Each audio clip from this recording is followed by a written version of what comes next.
Hello, my dear friends. In history, the Egyptian pharaoh is often remembered as the ultimate symbol of power, a living god, a ruler whose word shaped the land, the people, and even the order of the universe.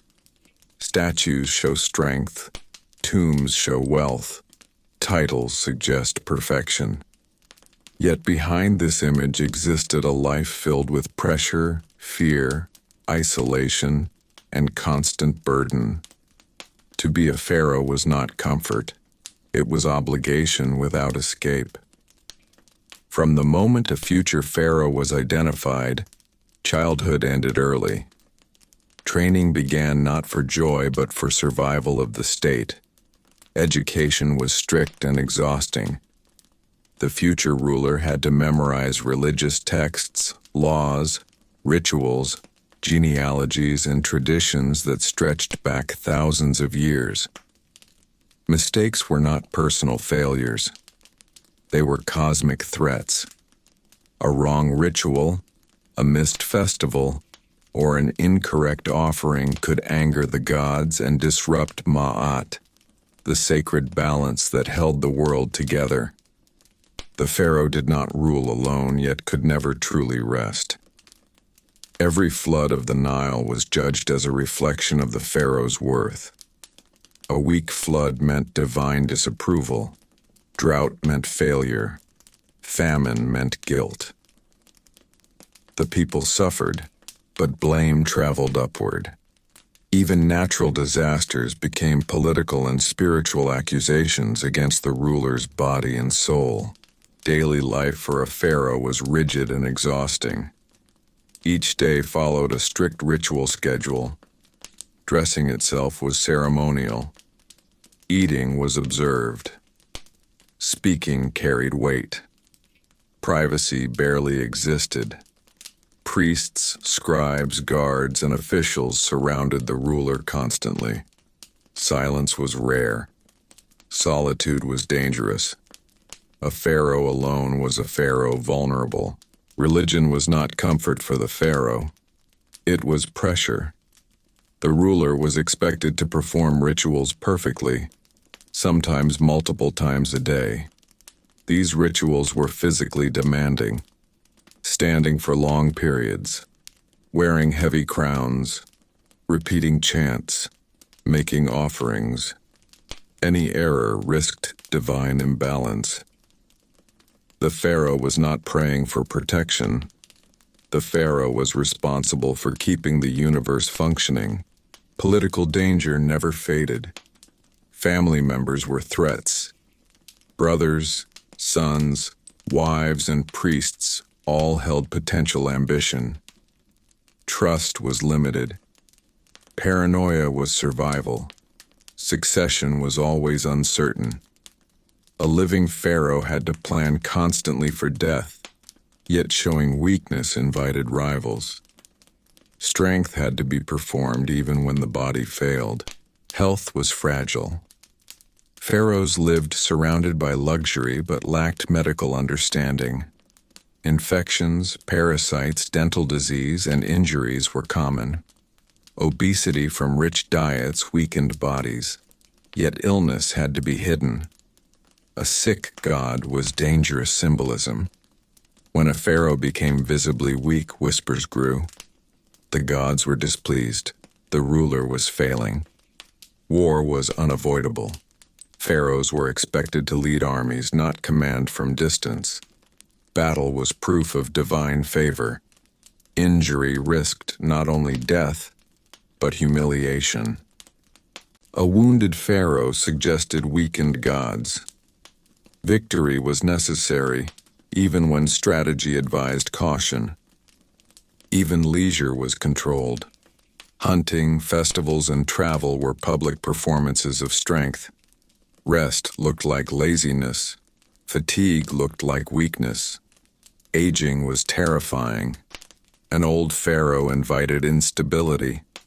The body became an enemy that time slowly destroyed. Death itself was not relief. Preparing for the afterlife consumed enormous resources and mental energy. Tomb construction lasted decades. Ritual texts were memorized. Burial plans were revised endlessly.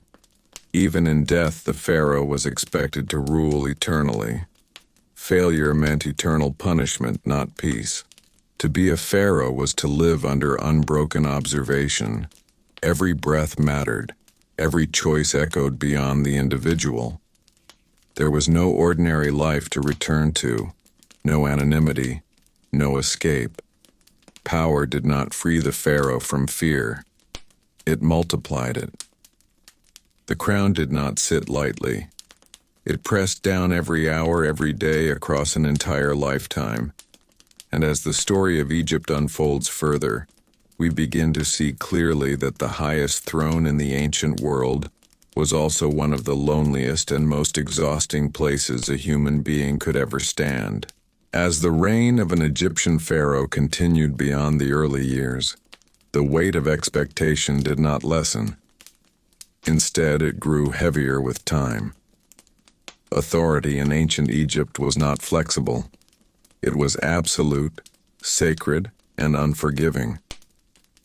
The longer a pharaoh ruled, the more closely every event was examined for signs of divine approval or failure. One of the greatest burdens was responsibility without explanation. When crops failed, when disease spread, when floods arrived too late or too early, people did not ask why nature had changed. They looked to the pharaoh. The ruler's body and soul were believed to be directly connected to the health of the land. No excuse could remove that connection. Even when disasters were unavoidable, blame settled silently on the throne. The pharaoh also lived under constant ceremonial exhaustion. Festivals were frequent and mandatory. Many lasted days. These were not celebrations for rest. They required processions, speeches, offerings, public appearances, and physical endurance. Heavy regalia was worn in intense heat. Crowns pressed on the head. Jewelry weighed down the body. Standing for hours was expected. Weakness during ceremony was remembered. Privacy barely existed. The pharaoh slept guarded, ate observed, bathed attended. Servants were everywhere. Silence was rare. Even thoughts felt exposed. Trust was difficult because anyone could be watching, listening, reporting. A careless word could become political danger. Family life offered little comfort. Royal marriages were political tools. Love was secondary to alliance and bloodline. Children were heirs and rivals at the same time. Brothers, cousins, and sons were potential threats. History showed that relatives often overthrew one another. A pharaoh could never fully relax around family. Suspicion was survival. The pressure to produce heirs never ended. A pharaoh without a clear successor risked chaos. Yet producing heirs created danger as well. Too many heirs meant competition. Too few meant instability. The ruler lived constantly aware that their own children might one day become enemies. Religion intensified fear rather than reducing it. The pharaoh was expected to communicate with gods, yet could never be certain of divine favor. Dreams were interpreted. Omens watched. Priests advised constantly. If the pharaoh ignored them, disaster might follow. If the pharaoh obeyed too closely, power shifted away from the throne. Balance was exhausting to maintain. War added another layer of stress. Even in peaceful times, the threat of invasion existed. Nubia, Libya, the Levant, borders were never fully secure. The pharaoh was expected to appear as a warrior, regardless of age or health. A ruler who avoided battle appeared weak. Victory was required, but death on the battlefield ended everything. Aging was one of the greatest fears. An old pharaoh threatened stability. Priests watched. Nobles planned. Rivals waited. The body slowed, but expectations did not. The ruler had to perform strength long after strength faded. Illness was hidden as long as possible. Pain was endured silently. A pharaoh seen as sick risked rebellion. Medicine was limited. Treatments were harsh. Infection could be fatal. Yet rest was rarely allowed. Even writing history was not in the pharaoh's control. Scribes recorded achievements, but failure could be erased or rewritten only temporarily. Future rulers altered monuments, removed names, and claimed victories. The fear of being forgotten or dishonored haunted many reigns. To rule Egypt was to exist under endless pressure from gods, people, family, and time itself. The throne promised immortality, but delivered anxiety. Power did not protect the pharaoh from suffering. It ensured that suffering would never be private. And as the years passed, the pharaoh learned a quiet truth, that the crown was not a reward for greatness, but a burden that consumed the person beneath it, day after day without mercy. As a pharaoh moved deeper into their reign, another heavy truth slowly became impossible to ignore. Power did not bring control over time. The years passed, bodies changed, and the expectations placed on the ruler never adjusted. Ancient Egypt valued continuity above all else, and the pharaoh was expected to embody that continuity, even as age, fatigue, and illness worked quietly against them. The daily routine of a pharaoh remained unforgiving. Each morning began with purification rituals that were not symbolic but mandatory. Washing, dressing, anointing, and presenting oneself to the gods required precision. Priests supervised these acts carefully. Any mistake risked spiritual imbalance. Even exhaustion was not an excuse. The body had to obey ritual, not the other way around. The pharaoh's appearance mattered constantly. Skin, posture, voice, and expression were watched closely. A trembling hand or slow movement invited concern. Concern turned into rumor. Rumor turned into doubt. Doubt was dangerous. Because of this, many pharaohs pushed themselves far beyond what their bodies could safely handle. Collapse was not uncommon. Recovery was rarely complete. Political pressure never paused. Officials brought disputes daily. Land boundaries, temple funding, military supply, and labor demands all required attention. Delegation was limited. Ultimate authority rested on the pharaoh's decision. Saying nothing was itself a decision. Delay created instability. Every choice carried risk. The relationship with priests was especially tense. Priests controlled access to gods, rituals, and religious knowledge. The pharaoh was supreme, yet dependent. If priests supported the ruler, legitimacy strengthened. If they withdrew support, divine approval appeared uncertain. Maintaining this balance required constant negotiation and generosity. Temples consumed enormous resources. Refusal risked rebellion disguised as religious concern. Festivals increased pressure rather than relieved it. Public ceremonies required long processions through cities under intense heat. The pharaoh stood before thousands, wearing heavy regalia, repeating sacred actions exactly as tradition demanded. Fatigue could not show. Pain had to be hidden. The crowd watched for signs. Strength reassured them. Weakness frightened them. Isolation deepened with time. A pharaoh could not speak freely. Words carried consequence. Even private conversations might be reported.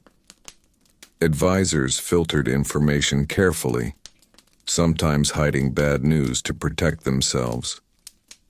This isolation meant the ruler often learned of problems too late. When disaster followed, blame returned to the throne anyway. Security never felt complete. Guards protected the body but not the mind. Assassination was a constant fear. Poison, betrayal, and quiet removal were always possible.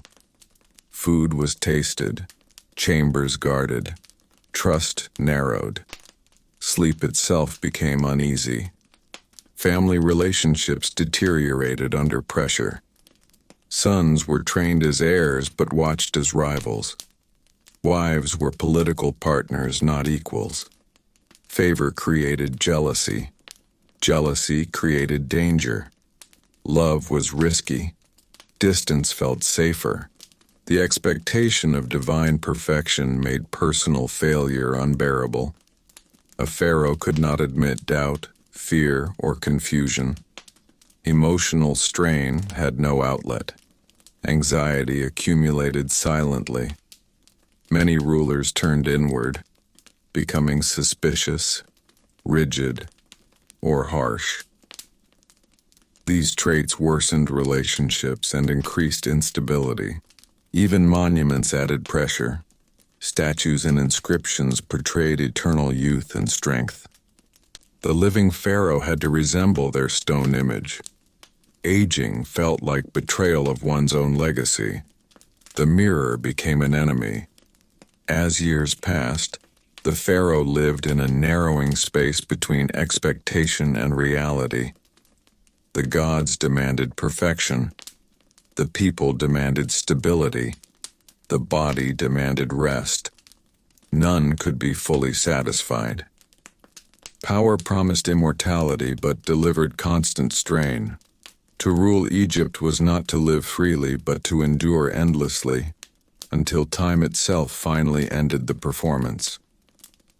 As a pharaoh's reign stretched on, another burden pressed down relentlessly, the impossibility of stepping away. There was no retirement in ancient Egypt, no graceful withdrawal from power. The throne was not a role that could be set aside when the body weakened or the mind grew tired. To rule was to rule until death, and this reality shaped every year with quiet dread. A pharaoh who showed signs of withdrawal risked instability. Even short absences from public life raised questions. Where was the ruler? Were the gods displeased? Was succession approaching? These questions were dangerous. Because of this, pharaohs forced themselves into visibility even when exhaustion or illness demanded rest. Public appearance mattered more than recovery. This constant visibility created a life without true rest. Sleep was interrupted by ritual obligations, security checks, and administrative demands. Nights were rarely peaceful. Dreams were examined for omens. Even rest became a source of anxiety. A bad dream could be interpreted as divine warning. A good dream could raise expectations that could not be fulfilled. Decision-making grew heavier over time. Each decree created precedent. Each judgment shaped future rule. Mistakes could not be undone easily. Laws carved in stone remained long after the ruler's intentions were forgotten. The pharaoh lived with the awareness that every decision might outlive them, interpreted by future generations without context or mercy. Economic pressure was constant.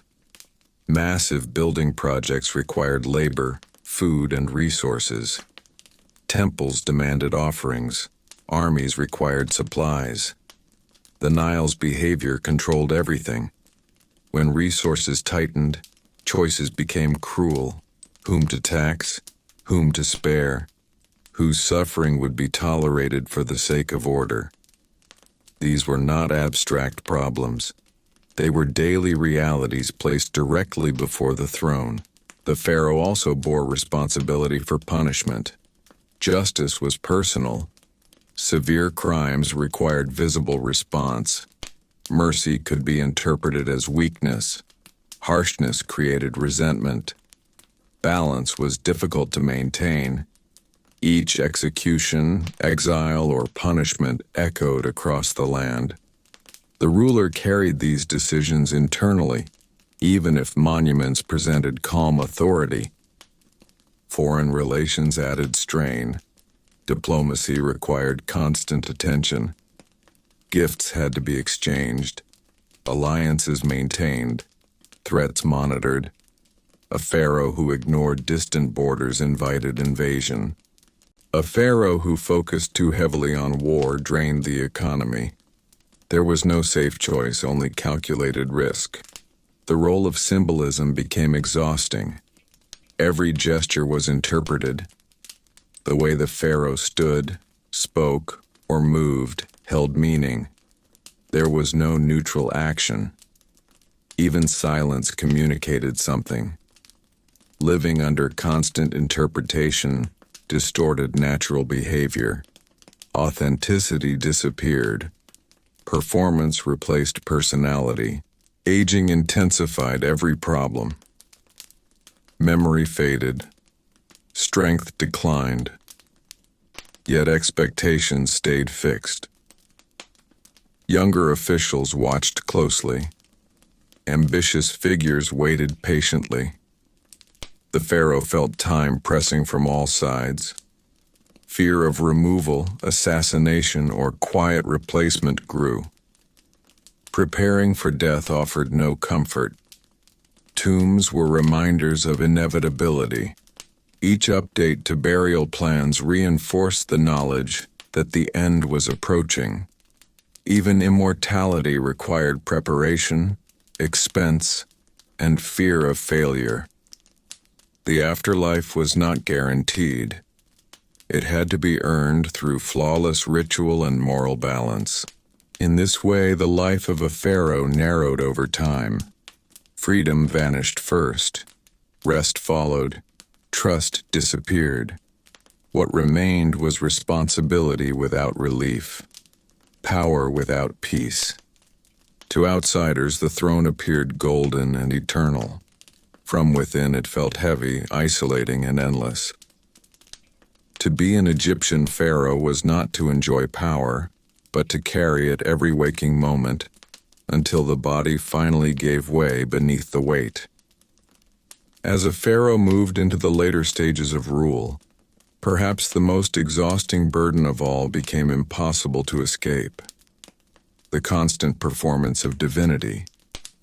The pharaoh was not merely expected to rule wisely or strongly. The pharaoh was expected to be something more than human every single day. This expectation did not fade with age, illness, or exhaustion. It intensified. In ancient Egypt, the pharaoh was believed to be the bridge between gods and people. This belief did not provide comfort. It removed forgiveness. A mistake made by a god-king was not just a political error. It was a cosmic disturbance. When rituals were delayed, when offerings were reduced, or when festivals were altered because the ruler was tired or unwell, anxiety spread quickly. People did not ask whether the pharaoh was human. They asked whether the universe itself was slipping out of balance. This pressure meant that pharaohs could never admit uncertainty. Doubt was dangerous. Questions about policy, religion, or war had to be answered with confidence, even when no clear answer existed. To hesitate openly suggested divine weakness. As a result, many pharaohs made decisions too quickly, not because they were wise, but because they were expected to appear certain. These rushed decisions often created long-term problems that the same ruler then had to live with. The psychological isolation of this role was severe. A pharaoh could not share fear honestly with advisors. Fear weakened authority. The ruler could not express sadness publicly. Sadness suggested divine imbalance. Emotional restraint became a daily requirement. Over time, this emotional suppression hardened personalities. Some pharaohs became distant. Others became harsh. Many became deeply suspicious. These traits were not signs of cruelty at first. They were survival mechanisms. The divine image also trapped the pharaoh in their own body. Illness was terrifying not only because it caused pain, but because it undermined belief. A coughing god was unsettling. A limping god was dangerous. When illness could no longer be hidden, priests scrambled to reinterpret it as a divine test rather than failure. The pharaoh endured treatments that were painful and ineffective because rest was seen as surrender.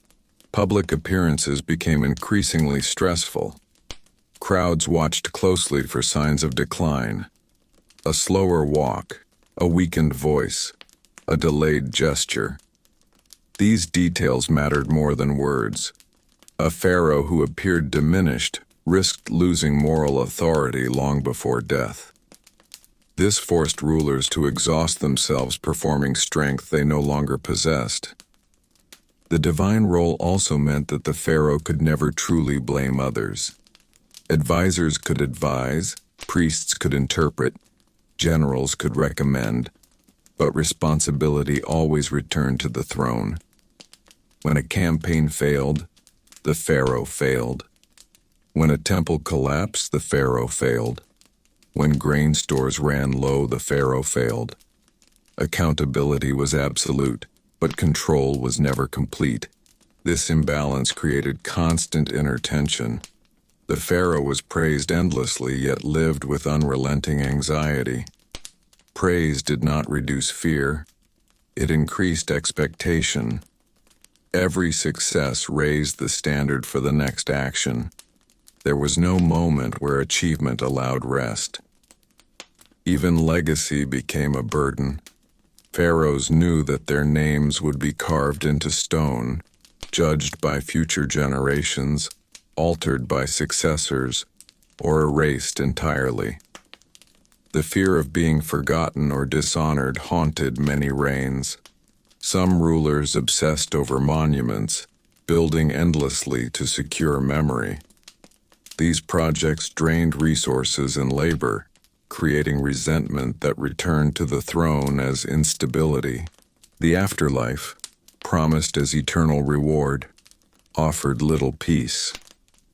Pharaohs were taught that judgment awaited them just as it awaited everyone else. The scale of Ma'at did not tilt in favor of kings. Every failure in life threatened eternal consequence. Perfection was required in both worlds. By this stage of rule, the pharaoh existed in a narrow space where freedom, honesty, and rest were no longer possible.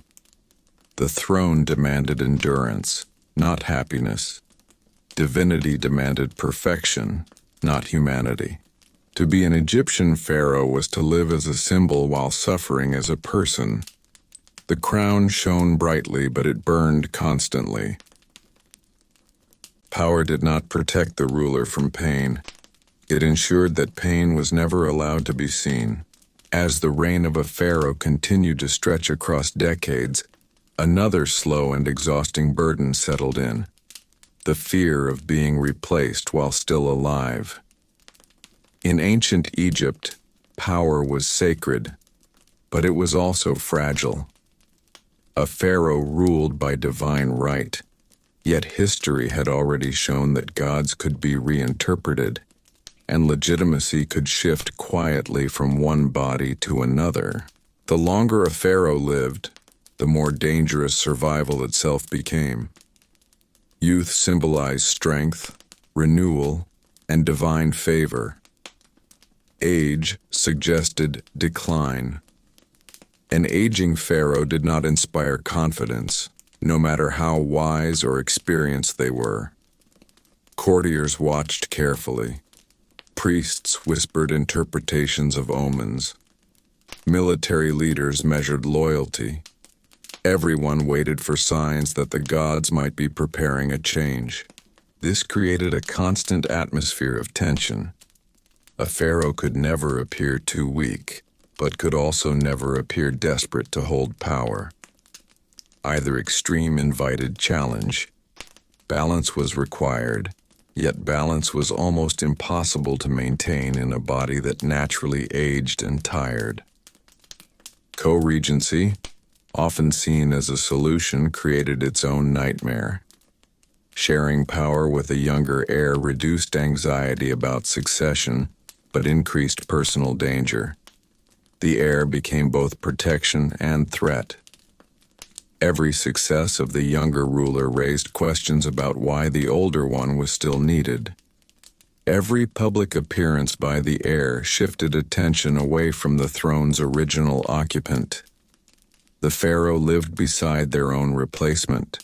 Trust eroded quietly. Advisors adjusted their loyalty based on future survival.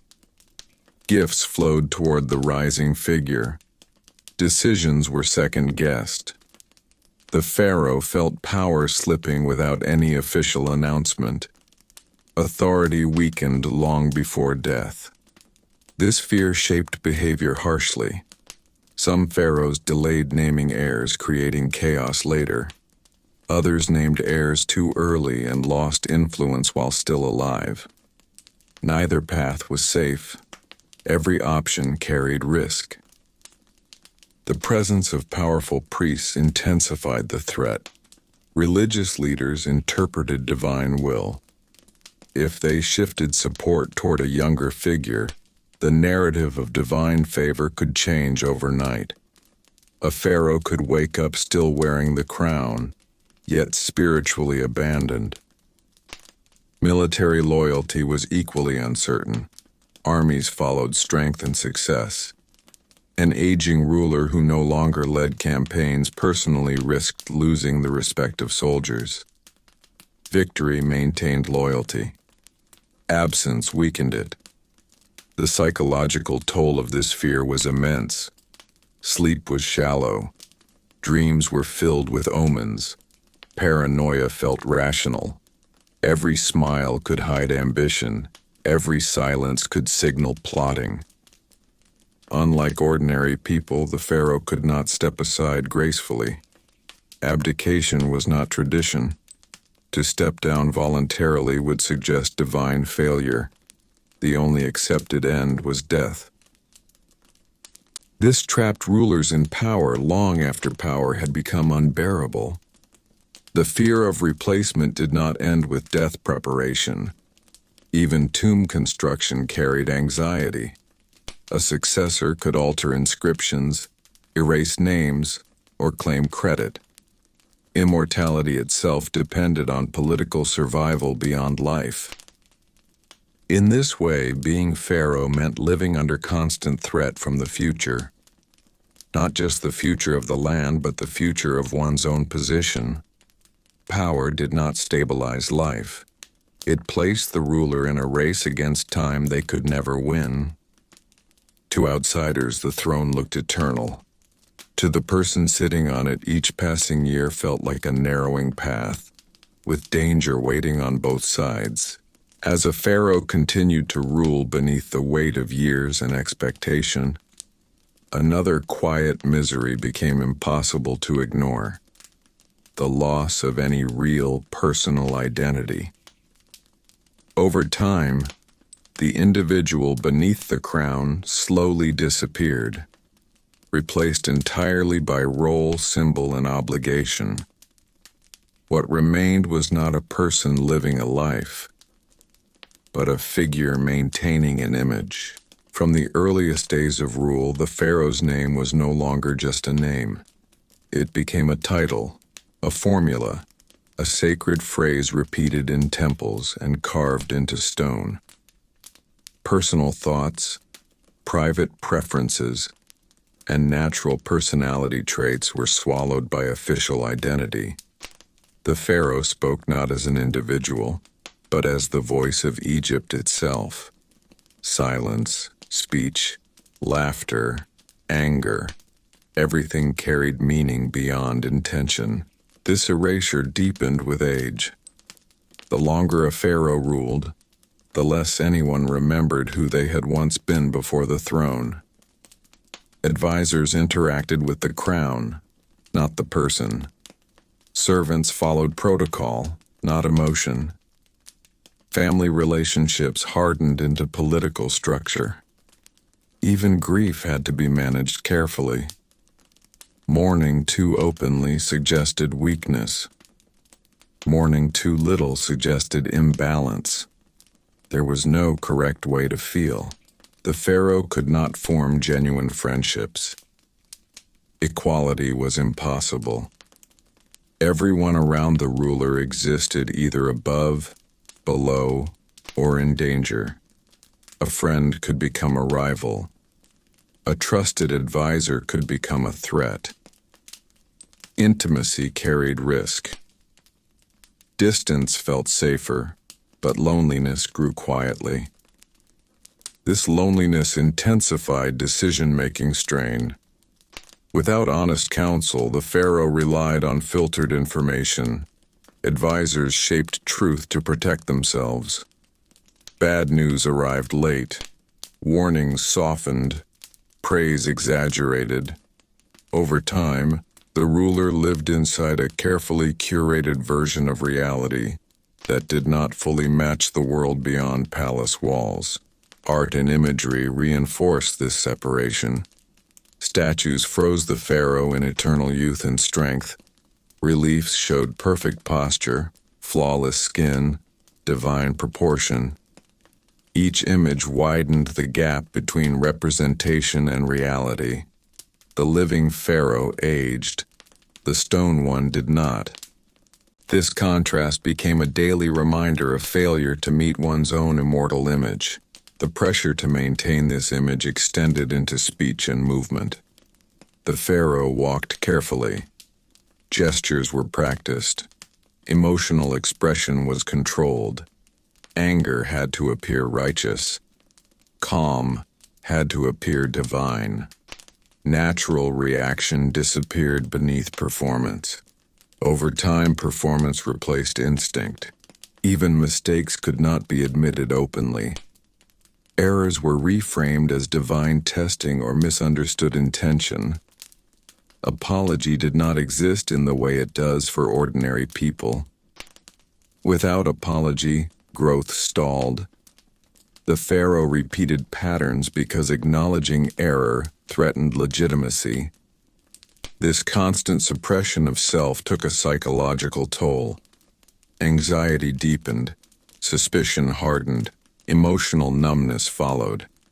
Some pharaohs became distant and withdrawn. Others became rigid and cruel.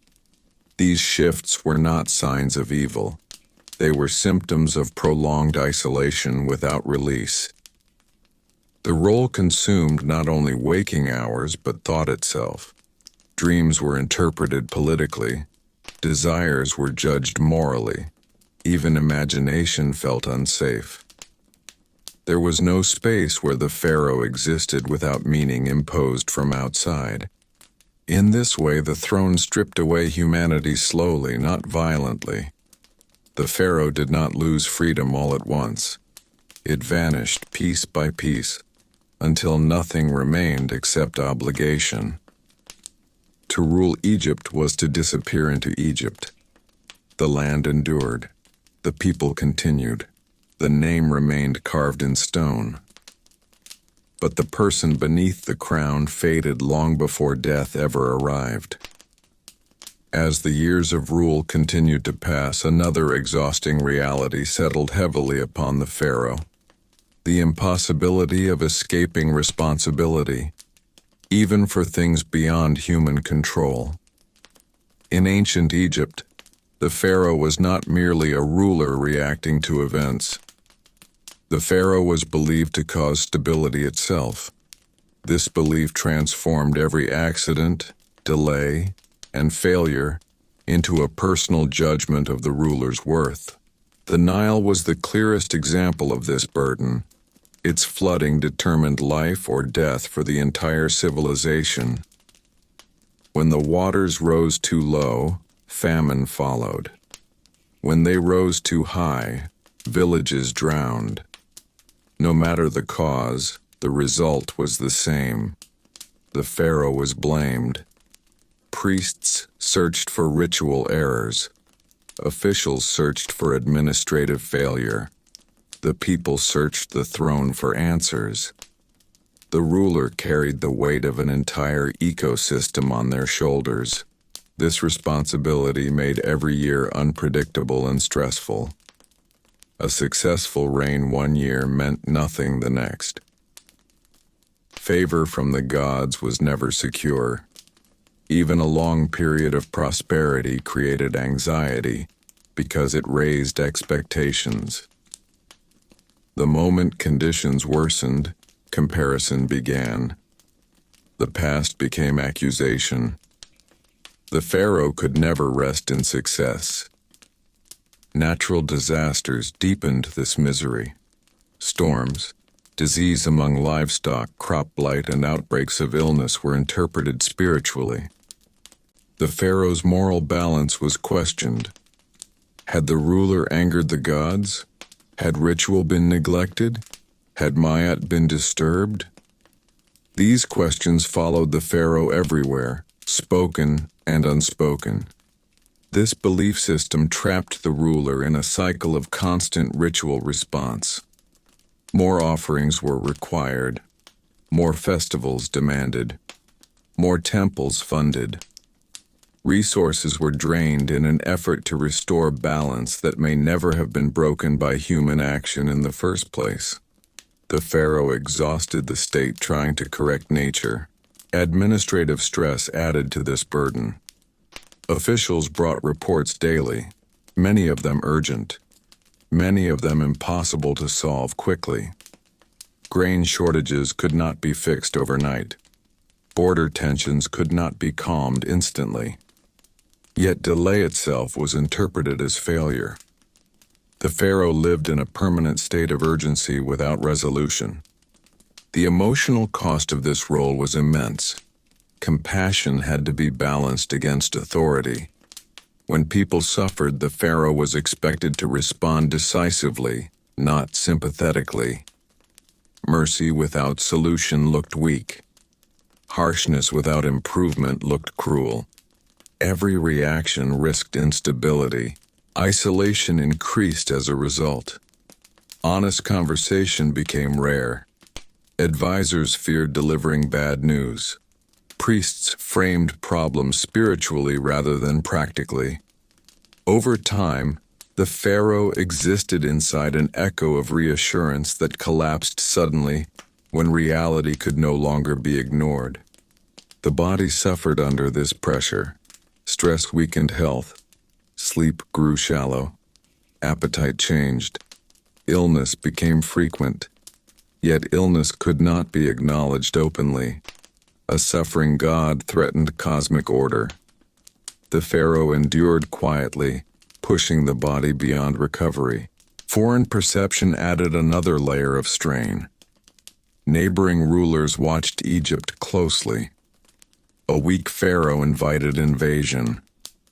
Any sign of internal instability risked external threat. Strength had to be performed not just for the people, but for the world beyond Egypt's borders. In this way, the pharaoh lived in constant reaction to forces beyond control, yet remained the focal point of blame and expectation. The role demanded certainty in an uncertain world. It required calm where none existed. To rule Egypt was not to master fate, but to stand beneath it, absorbing its impact year after year. Power did not shield the pharaoh from nature. It placed the ruler directly beneath its weight, without shelter. As a pharaoh continued to endure the endless demands of rule, another slow and heavy burden became clear: the constant rewriting of truth around the throne. In ancient Egypt, Truth was not simply what happened. Truth was what preserved Ma'at, what protected stability, and what maintained belief. This meant that the pharaoh often lived surrounded by carefully shaped reality rather than honest reflection.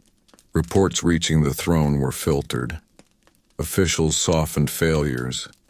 Priests framed disasters as tests rather than mistakes. Scribes adjusted language to preserve harmony. Over time, the pharaoh ruled a version of Egypt that was cleaner, calmer, and more orderly than the real one. This distance between reality and representation created dangerous blind spots. Problems grew quietly, while reassurance continued loudly. When crises finally surfaced, they felt sudden and overwhelming. Famine, unrest, or rebellion appeared not as gradual developments, but as shocking events. The pharaoh was blamed for reacting too late, even though the truth had been hidden deliberately. This cycle repeated across reigns, teaching rulers to distrust information while still depending on it completely. The burden of judgment was equally isolating. As supreme authority, the pharaoh served as final decision-maker in disputes large and small. Land conflicts, inheritance claims, labor complaints, and temple disagreements all required resolution. Each judgment created enemies somewhere. There was no neutrality. Every choice pleased one group and angered another. Over time, resentment accumulated invisibly around the throne. This made mercy risky. Leniency could be interpreted as weakness. Strength could be interpreted as cruelty. The pharaoh had to balance fear and loyalty constantly. Order depended on perception as much as action. The ruler lived knowing that approval was fragile and easily reversed. Ceremonial life continued relentlessly alongside these pressures. Rituals did not pause for crisis. Festivals did not adjust for exhaustion. The pharaoh had to perform divinity, even while managing failure. This contradiction drained emotional energy. The ruler smiled publicly while carrying unresolved problems privately. The threat of rebellion never fully disappeared. Egypt's history included periods of instability and collapse. Every pharaoh knew this. Signs of unrest were watched carefully. A single province refusing labor or tribute signaled danger. Suppression required force. Force risked resentment. Resentment fueled future unrest. The cycle was exhausting and unending. The pharaoh's body bore the cost of this stress. Chronic tension weakened immunity. Illness became frequent. Pain was ignored. Medical treatments were limited and often harmful. Yet stepping back was impossible. The ruler remained visible until collapse forced absence. Even leisure activities became political. Hunting expeditions, religious journeys, and building inspections were not rest. They were displays of vitality. A pharaoh who stayed indoors too long invited rumor. Fatigue had to be disguised as devotion. As years passed, the pharaoh lived under constant contradiction. Worshipped as divine, yet denied humanity. Surrounded by people, yet profoundly alone. Responsible for everything, yet able to control very little. In this environment, fear did not appear dramatic. It settled slowly, quietly shaping every decision. The throne demanded endurance, not joy. Survival required vigilance, not peace. To be a pharaoh was to exist inside a carefully maintained illusion, while carrying the weight of a nation that depended on belief as much as reality. The cost of that illusion was paid daily, in exhaustion, isolation, and unrelenting pressure that never truly eased. As the years of rule accumulated, perhaps the most suffocating burden of all settled fully into place: the impossibility of failure without consequence. In ancient Egypt, failure was never private and never limited. It spread outward, touching religion, politics, economy, and identity all at once. A pharaoh could not fail quietly. Every mistake echoed across the land. When a policy failed, it was not remembered as poor advice or limited information. It was remembered as divine misalignment. When a construction project collapsed, it was not engineering error. It was a sign of imbalance. When soldiers returned defeated, it was not strategy questioned, but legitimacy. Failure always climbed upward and rested on the throne. This made experimentation dangerous. Innovation carried risk. A pharaoh who tried something new risked disrupting tradition, and tradition was sacred. As a result, many rulers clung to old systems even when they no longer worked well. Change invited blame. Stability, even flawed stability, felt safer. Over time, this resistance to change slowed adaptation and increased pressure on the ruler to maintain appearances rather than effectiveness. Law added another layer of strain. Justice was not abstract. The pharaoh embodied it. Laws were not enforced for the pharaoh, but as the pharaoh. When punishment felt unjust, resentment did not target officials. It targeted the ruler's name. When mercy felt excessive, disorder followed. Balance was demanded without clear guidance. The pharaoh also lived under constant ceremonial obligation to appear victorious, even when compromise or retreat would have been wiser. Retreat suggested weakness. Negotiation suggested fear. War, even costly war, preserved image. The ruler bore responsibility for lives lost as a result of image-driven decisions. This pressure shaped personality. Many pharaohs became rigid over time. Flexibility felt unsafe. Admission of uncertainty felt dangerous. Stubbornness became survival.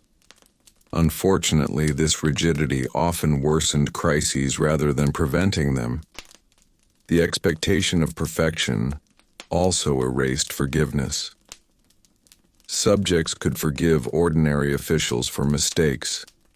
They could not forgive the pharaoh easily. A single failure overshadowed years of success. Memory favored disruption over stability. The ruler lived knowing that reputation rested on fragile moments rather than long service. Death preparation intensified this anxiety. A pharaoh feared not only dying, but dying remembered as a failure. Monuments were built larger. Inscriptions grew more dramatic. Victories were exaggerated. Losses erased. The effort to control memory consumed time and resources that might have eased present problems. Even the afterlife offered no rest from this pressure. Judgment awaited. The heart would be weighed. A lifetime of decisions would be evaluated without regard for intention or circumstance.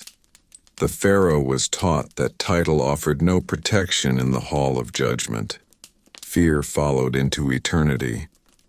As the end of life approached, this awareness sharpened.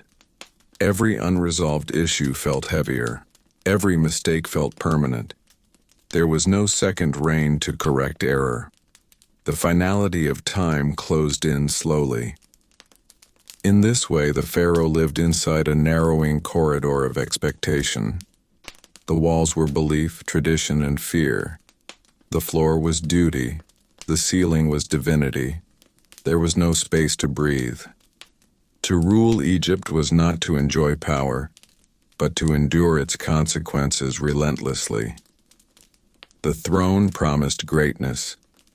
What it delivered was constant pressure, unending responsibility, and a life where failure was never allowed, yet always waiting. As a Pharaoh's reign moved closer to its final years, another heavy truth became impossible to ignore. Death was not an escape, but another responsibility. For ordinary people, death ended obligation. For a pharaoh, death expanded it.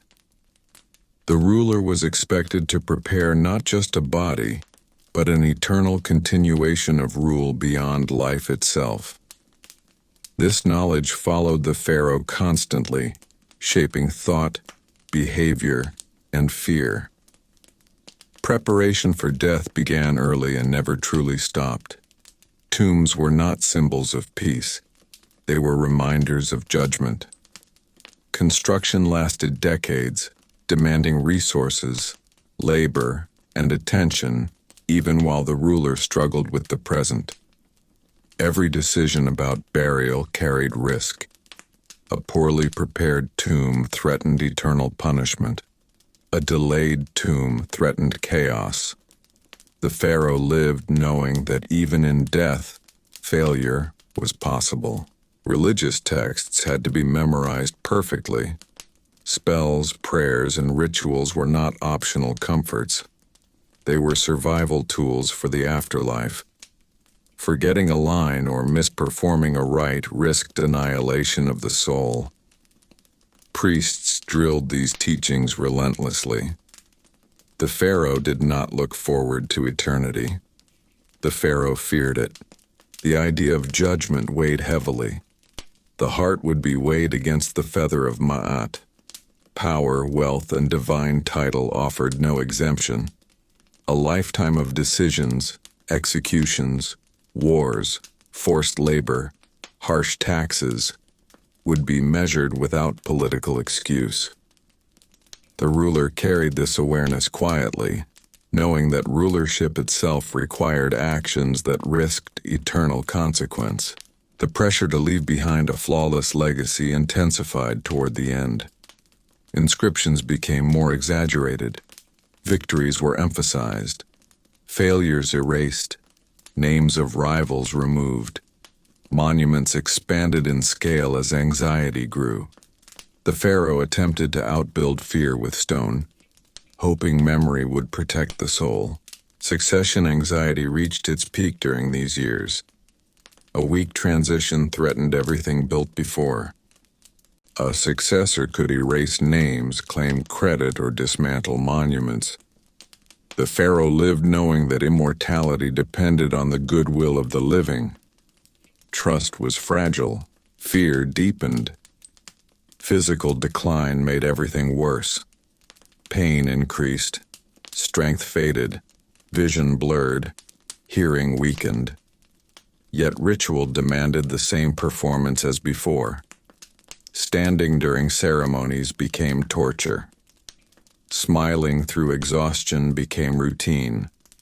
The body resisted, but duty demanded obedience. Isolation reached its final form. Advisors prepared for the next reign. Conversations shifted. Attention drifted. The pharaoh sensed this change acutely. Loyalty softened. Deference became mechanical. Power felt thinner each day. Even mourning was anticipated with anxiety. Would the people grieve sincerely? Would rituals be observed properly? Would the gods be honored correctly? The pharaoh could not control these things, yet depended on them completely. In these final years, the truth settled fully. Being pharaoh meant carrying responsibility beyond life, beyond body, beyond breath. There was no release point, no moment where the burden lifted. The throne promised eternity, but eternity demanded perfection, and perfection was impossible. As the final stage of a pharaoh's life approached, another quiet and deeply unsettling burden took shape. the loss of control over one's own ending. In ancient Egypt, death was not a private moment. It was a public, religious, and political event that belonged as much to the state and the gods as it did to the individual whose life was ending. As the pharaoh weakened, the body slowly became an object of preparation rather than command. Priests increased their presence, rituals multiplied, advisors gathered more frequently, plans were discussed in lowered voices nearby. Decisions about burial, succession, and ceremony moved forward even while the ruler still lived. This transition was subtle, but unmistakable. Authority began shifting away before death occurred. The pharaoh could sense this change. Conversations shortened. Advisors became careful. Requests were delayed or redirected. The ruler was still alive, still crowned, yet no longer central. This quiet displacement carried deep emotional weight. To rule Egypt was to be indispensable. To feel oneself becoming optional was deeply unsettling. Medical treatment intensified during this time, often worsening discomfort. Remedies were applied aggressively. Potions, incantations, fumigations, and physical interventions continued relentlessly. Relief was uncertain. Pain increased. Yet refusal was not an option. Treatment was duty. Endurance was expected. The body itself became a source of anxiety. Priests monitored signs closely. Breath, pulse, and responsiveness were observed not only for health, but for ritual timing. The moment of death had to be recognized precisely to begin correct ceremonies. The pharaoh's final breath was not personal. It triggered protocol. Even speech became dangerous. Words spoken near death were interpreted symbolically. A sentence could be treated as prophecy. Silence could be seen as divine mystery. The pharaoh had to measure every word, even while weakened. There was no safe space to simply be afraid. Family presence added complexity. Relatives balanced grief with ambition. Heirs prepared to step forward. Support felt conditional. Love was mixed with calculation. The pharaoh felt surrounded, yet deeply alone. The fear of bodily failure intensified. Loss of speech, confusion, or unconsciousness threatened dignity. Yet dignity itself was fragile. The body followed its own path. Control slipped gradually, moment by moment. Even the afterlife preparations felt urgent and incomplete. Was the tomb ready? Were spells correct? Were names recorded properly? Doubt lingered. Priests reassured, but reassurance could not erase fear. Eternity depended on precision. As death drew closer, the pharaoh understood fully that power could not negotiate with mortality. Authority could command people, but not the body. Ritual could organize death, but not soften it.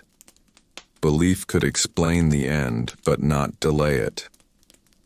In this final phase, being pharaoh meant watching one's identity dissolve into ceremony. The person faded, the role remained. The living God became a body awaiting transition. The throne did not release its grip gently. It held on until the very end, demanding performance even as strength disappeared. To rule Egypt was to surrender slowly, not suddenly, to forces no crown could command. As the final breath of a pharaoh approached, another harsh reality became clear with painful certainty. Even death did not belong to the pharaoh alone. The ruler's passing was not a private ending, but a moment seized immediately by religion, politics, and tradition. The individual vanished beneath layers of ritual the instant life left the body. At the moment of death, control transferred completely. Priests stepped forward, guards sealed chambers, messengers were dispatched. The body was no longer a person. It became a sacred object requiring immediate management. Timing mattered, words mattered, silence mattered. The pharaoh's identity dissolved into procedure. The mummification process itself reflected this loss of self. The body was opened, organs removed, flesh treated, wrapped, and reshaped according to religious requirement. This was not gentle preservation. It was technical, methodical, and invasive. The ruler who once commanded armies now lay motionless, unable to resist transformation. Divinity offered no protection from dissection. Every step of burial carried risk. Errors in preparation could doom the soul. Priests worked carefully, yet fear lingered. Was the ritual precise enough? Were the correct gods invoked? Was the heart preserved properly? The pharaoh's eternal fate rested on the accuracy of others. Public mourning followed strict structure. Grief was performed. Wailing was organized. Processions followed fixed routes. Emotion became ritualized. The pharaoh's personal relationships disappeared beneath symbolic sorrow. Authentic feeling mattered less than correct display. Succession unfolded rapidly. Power shifted without pause. The next ruler adopted titles, symbols, and authority almost immediately. Continuity mattered more than remembrance. The former pharaoh's presence faded as the new one stepped forward. This swift replacement revealed an uncomfortable truth. The throne endured. The individual did not. Monuments and inscriptions attempted to preserve identity, yet even these were fragile. A successor could alter names, erase images, or claim achievements.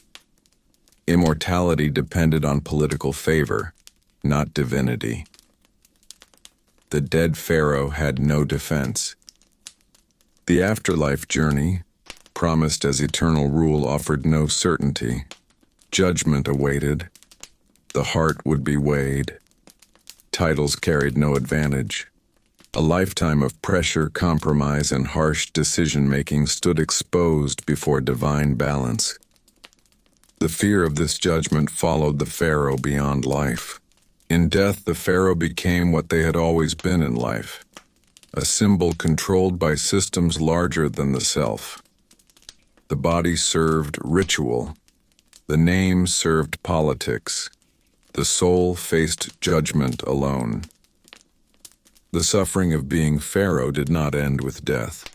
It transformed. Responsibility shifted from ruling the living to surviving eternity. To be an Egyptian pharaoh was not to escape humanity, but to experience its limits more intensely than anyone else, in life, in death, and beyond memory. After death, the burden of being pharaoh did not disappear quietly into myth. Instead, it entered a new and uncertain phase: memory. In ancient Egypt, memory was not fixed. It was controlled, reshaped, and sometimes erased. For a pharaoh, this meant that even a lifetime of effort, fear, and endurance could be undone by those who followed. The fate of a dead pharaoh depended heavily on the successor. A new ruler had power over monuments, inscriptions, and official records. Names could be chiseled away. Faces could be defaced. Achievements could be reassigned. This practice was not rare. It was political survival. A former ruler who threatened the legitimacy of the new reign could be erased from history entirely. To be forgotten was worse than death. It meant spiritual annihilation. This possibility haunted pharaohs during life. Many rulers obsessed over legacy, not from pride alone, but from fear. Being remembered ensured continued offerings, prayers, and ritual attention. Forgetting meant abandonment in the afterlife. Memory was survival. The Pharaoh lived knowing that enemies could reach beyond death. Tombs meant to protect eternity were also fragile. Looters broke seals. Graves were robbed. Bodies were disturbed. Treasures vanished. These violations were not just material loss. They were spiritual disasters. Without proper burial and protection, the soul risked wandering, hungry, and incomplete. The Pharaoh had prepared for decades, yet control ended at burial. Priests were entrusted with maintaining cults of the dead. Offerings were made daily. Rituals continued. But this maintenance depended on resources and political will. If funding stopped or temples declined, attention faded. The dead Pharaoh became silent and unattended. Eternity required administration. This reality made immortality exhausting even in concept. The Pharaoh's peace depended on the living remaining loyal, organized, and generous. A change in dynasty could end everything. The ruler's soul waited helplessly. Historical judgment added another layer of cruelty. Later generations reinterpreted reigns. Victories became exaggerations. Failures became lessons. Personal struggles vanished. The Pharaoh's humanity was flattened into symbol or warning. The cost of rule was not recorded, only outcomes. Some pharaohs were remembered as tyrants, others as weak. Few were remembered as exhausted humans carrying impossible expectations. The complexity of their suffering disappeared beneath titles and dates. In this way, the suffering of being pharaoh extended far beyond the grave. Power demanded performance in life, obedience in death, and silence in memory. There was no moment where the individual was allowed to simply exist without judgment. The throne offered glory, but it demanded everything in return: body, mind, identity, and even remembrance. To be an Egyptian pharaoh was to sacrifice not only a lifetime, but the right to rest afterward. As the long shadow of rule stretched beyond death and into memory, the final cruelty of being an Egyptian pharaoh became clear. There was never a moment of true relief, not in life, not in death, and not even in remembrance. The position demanded endurance beyond what any human body or mind was designed to carry, and it punished weakness without mercy. The suffering of a pharaoh was not dramatic in the way legends suggest. It was slow, constant, and wearing. Day after day, year after year, the ruler existed inside an unchanging role, while the world shifted beneath them. Expectations never softened. The gods never lowered their demands. The people never stopped watching. The body never stopped aging. This imbalance created a life of permanent tension. Unlike ordinary people, the pharaoh could not complain. Complaint suggested doubt. Doubt suggested divine failure. Pain had to be endured silently. Fear had to be hidden. Confusion had to be disguised as certainty. The pharaoh learned to perform calm, even when the mind was overwhelmed and the body was breaking down. Over time, this performance replaced authenticity entirely. The loneliness of the throne deepened with age. Advisors changed. Priests rose and fell in influence. Generals aged or died. New faces appeared with their own ambitions. The pharaoh remained, surrounded by people, yet unable to trust fully. Every relationship carried political consequence. Genuine human connection became almost impossible. The weight of history pressed heavily as well. Every pharaoh ruled beneath the memory of those who came before. Comparisons were constant. Was this reign stronger than the last? More pious? More successful? The ruler lived knowing they were measured against centuries of predecessors, many of whom existed now only as idealized monuments rather than flawed humans. Living up to stone perfection was impossible. Even success brought anxiety. Prosperity raised expectations. Peace created pressure to expand. Stability demanded constant reinforcement. There was no moment when success allowed rest. Every achievement became the foundation for the next demand. The afterlife, promised as eternal reward, mirrored this pressure. Eternal rule was not eternal peace. It required ongoing ritual, memory, and devotion from the living. The pharaoh's soul remained dependent on systems beyond control. Eternity itself was conditional. Looking back across Egyptian history, it becomes clear that the throne was not a prize. It was a burden passed from one human to another, each enduring it until exhaustion or death ended the struggle. The splendor of monuments hides the cost paid by the individuals who ruled beneath them. To be an Egyptian pharaoh was to live without pause, without privacy, without forgiveness, and without release. The crown demanded everything and returned very little. It promised immortality, but delivered endless responsibility. It offered divinity, but stripped away humanity. This is why beneath the golden stone, beneath the myths and monuments, it truly sucked to be an Egyptian pharaoh. Even after everything a pharaoh endured in life and death, one final, deeply unsettling reality remained. The role never allowed innocence. From the moment a ruler ascended the throne, every action was judged not by intention, but by consequence. The pharaoh could not be naive, could not be unsure, and could not afford moral simplicity.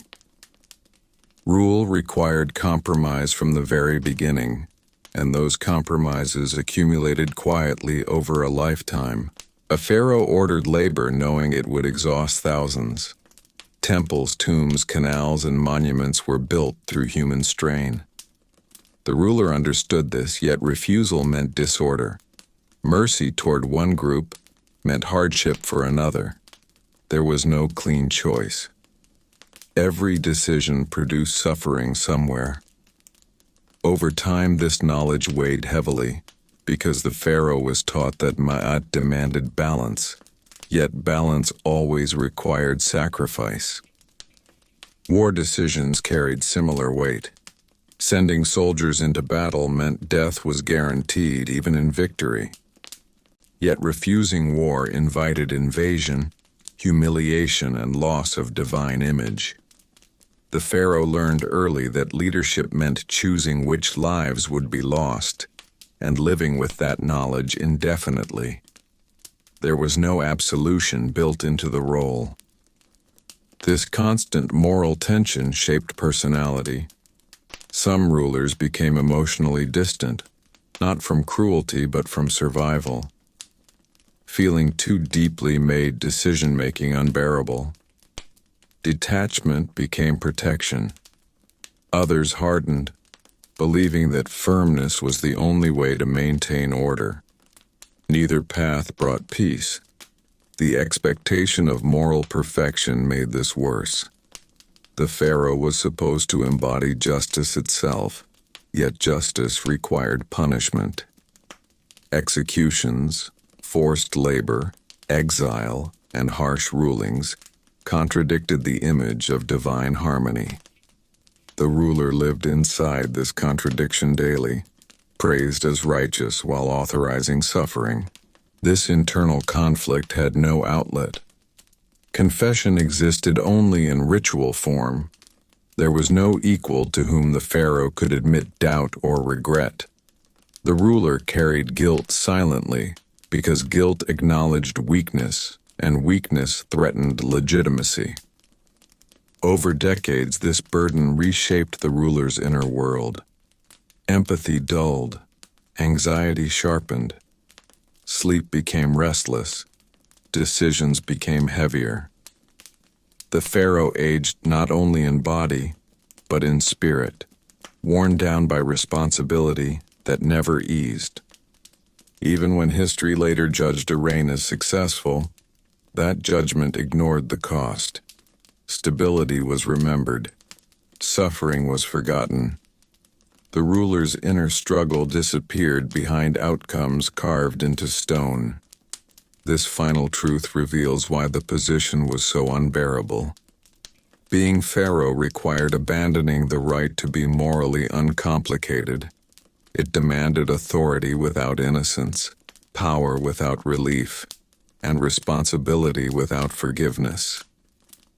To rule Egypt was not to rise above humanity, but to be trapped at its most difficult edge, forced to choose endlessly, knowing that every choice carried irreversible cost. As the long experience of being an Egyptian pharaoh reached its deepest layer, one final burden became unavoidable: the complete loss of choice. By the time a ruler had fully grown into the role, there were no true decisions left that belonged to the individual. Everything was dictated by tradition, expectation, ritual, and fear of disruption. The pharaoh did not choose their life. The role chose it for them. Daily actions followed patterns older than memory.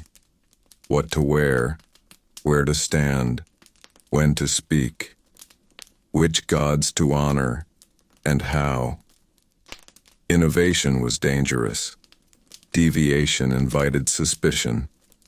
Even personal preferences had to be hidden if they conflicted with tradition. The pharaoh lived inside a script written centuries earlier, repeating actions whose meaning had become obligation rather than belief. This absence of choice extended into thought itself. Certain questions could not be asked. Certain doubts could not be explored. Wondering whether the gods truly required such precision, or whether suffering was truly necessary for balance, threatened the foundation of rule. The pharaoh learned not to think beyond acceptable boundaries. Curiosity became risk. Time itself felt controlled. Seasons dictated ritual. Festivals dictated movement. The Nile dictated policy. Aging dictated anxiety. The ruler moved forward not freely, but according to forces already set in motion long before birth. Life unfolded without pause, and the pharaoh could not step aside to observe it. The body experienced this loss of choice most clearly. Illness demanded endurance. Pain demanded silence. Fatigue demanded performance. The pharaoh could not choose rest when the land expected strength. Even death did not arrive as a personal moment. It arrived as a signal for transition, ceremony, and continuation of the state. This total absorption into role erased the boundary between self and system. There was no inner space untouched by expectation. Identity dissolved into function. The pharaoh became Egypt in form, but lost Egypt as a place to belong. This is why the position was so consuming. It did not simply demand obedience. It removed the possibility of alternative existence. There was no second life, no private self, no quiet future imagined beyond duty. From coronation to burial, the path was fixed. Looking across the full arc of Egyptian history, the throne appears less like a prize and more like a mechanism. One human entered it. Another eventually replaced them. The system endured. The individuals endured suffering. To be an Egyptian pharaoh was to surrender choice, privacy, and peace in exchange for responsibility that never ended. Power did not expand life, it narrowed it. As the full weight of the throne pressed down across a lifetime, one last, quietly devastating reality remained. Nothing the pharaoh endured was ever considered enough. No matter how long the reign, how many temples built, how many enemies defeated, or how carefully rituals were performed, expectation never softened. Satisfaction did not exist in the role. The moment one demand was fulfilled, another replaced it. The gods were never fully appeased. Offerings increased, rituals multiplied, festivals expanded. Success did not reduce obligation, it intensified it. A prosperous year required gratitude. Gratitude required ceremony. Ceremony required labor. Labor required control. The cycle fed itself endlessly, and the pharaoh stood at its center without relief. The people were never fully reassured. Stability created fear of change. Change created fear of collapse. A calm reign raised anxiety about what would follow. The pharaoh carried not only present responsibility, but the future's uncertainty. Every peaceful year was judged as temporary. Every success felt fragile. Officials were never fully loyal. Loyalty shifted with advantage. Advisors agreed publicly and doubted privately. Power attracted obedience, not honesty. The pharaoh learned to expect agreement rather than truth. This made isolation complete. Even surrounded by voices, the ruler stood alone with consequence. Priests were never fully satisfied. Temples always required more land, more offerings, more attention. Religious authority expanded quietly, pressing against royal power. Refusal threatened divine disfavor. Compliance weakened control. The pharaoh balanced endlessly without winning. Legacy was never secure. Even while alive, monuments competed with those of predecessors. Comparisons began immediately. Was this reign greater, longer, more pious? The ruler lived under constant evaluation, not by enemies, but by history itself. The body was never forgiven.